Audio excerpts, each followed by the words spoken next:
నమః. జీవితం అశాశ్వతమైనది. కానీ జన్మ ప్రయోజనాన్ని సిద్ధింపజేసుకుంటే శాశ్వతమైనటువంటి జీవితాన్ని, సుఖమయమైనటువంటి జీవితాన్ని, గొప్ప శ్రేయస్సును సదా పొందుతూ భగవంతుడికి దగ్గరయ్యే గొప్ప స్థితిని జీవుడు పొందవచ్చు.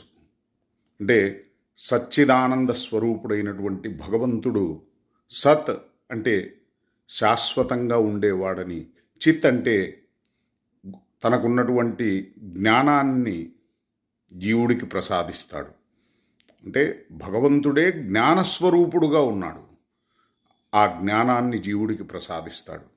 అట్లానే ఆనందం, శాశ్వతమైనటువంటి ఆనందాన్ని కూడా జీవుడు పొందుతాడు.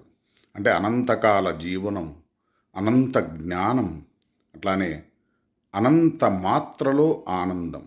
వీటిని భగవంతుడు ప్రసాదించాలంటే మరి ప్రసాదించడానికి కావలసిందేంటి? మనం ఆయన్ని శరణు వేడాలి. ఆయనకు మన మనస్సును దగ్గర చేసుకోవాలి. భగవద్భక్తిని చేయడం వలన భగవత్ ప్రాప్తిని జీవుడు పొందగలుగుతాడు.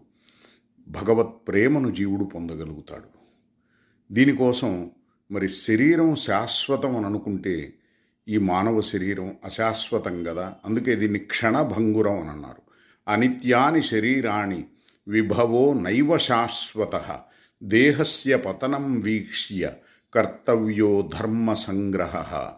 ఈ శరీరం అనిత్యం, అశాశ్వతం, క్షణికమైనదే అనే విషయాన్ని తెలుసుకొని ఈ అనిత్యమైనటువంటి శరీరం ఎల్లకాలం ఉంటుంది అనే నిశ్చయం తప్పు. కానీ ఉన్నంత సమయంలో అధ్రువమర్థదం అని ప్రహ్లాదుడు చెప్పినట్లు ఇది అధ్రువమైనదైనప్పటికీ కూడా ధ్రువమైనటువంటి ఫలాన్ని ఇవ్వగలదు. గొప్ప పరమార్థాన్ని సాధించే, పరమ ప్రయోజనాన్ని సిద్ధింపజేసే సామర్థ్యం ఈ శరీరానికి కలదు. ఇది గొప్ప ధర్మ సాధనం, అంటే భగవత్ ప్రాప్తికి ఉపకరించేది కాబట్టి. కర్తవ్యో ధర్మ సంగ్రహ. మనం ఏం చేయాలి? ఆలస్యం చేయకుండా త్వరపడి అంటే ధర్మాన్ని గ్రహించాలి.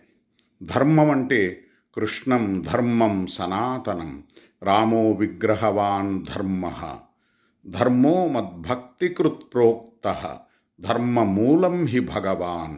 అంటే భగవంతుణ్ణి ఆశ్రయించాలి, భగవంతుణ్ణి ధరించాలి, అంటే భగవంతుణ్ణి ధ్యానించాలి. ఆత్మను ధరించాలి అంటే ఆత్మ పరమాత్మనే కదా. ఆత్మకు ధారణ యోగ్యమైనటువంటి వాడు